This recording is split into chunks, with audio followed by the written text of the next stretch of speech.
15 апрельдә халкыбызның сөекле шагыйре Габдулла Тукайны искә алу көне билгеләп үтелде. Истәлекле чаралар Тукай әдәби музеенда иртәдән үк башланды. Толырак мәгълүмат хәбәрчебез язмасында. Нәкъ 1913 елның 15 апрелендә Татарстанның бөек шагыйре Габдулла Тукай Казанда вафат була. Максим Горькийда язган, ул ачлыктан һәм чехоткадан үлгән.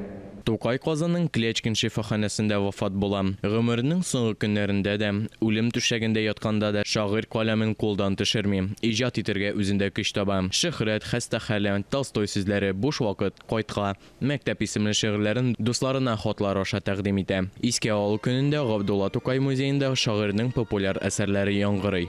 Беләсезме, ул үзе дә, без дә, мәсәлән, безнең өчен Тукай бит Шекспир шикелле. Biz аны үзебез күргән юк, ләкин аның әсәрләре аркылы, рәсемнәре аркылы без аны беләбез. Ул безнең өчен ниндидер ерактагы йолдыз шикелле, бер карасаң якын да еракта шикелле. Менә ул үзе дә уйладым икән, әйтә алмыйм, ләкин шамалагандыр дип уйлыйм. Үзенең биеклеген ул сизгәндер.